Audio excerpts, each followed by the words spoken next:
అనగనగనగా అందమైన కథగా మొదలైన ఈ మనసే నువ్వు లేక జతగా ఉండనిదు తెలుసా ఇకపైన ఈ మదినే నిమిషమైన నేనుగా లేనే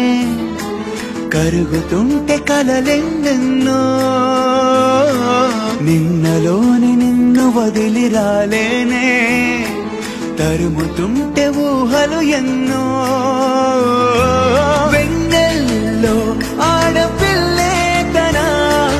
ఈ చీకటై మిగిలనా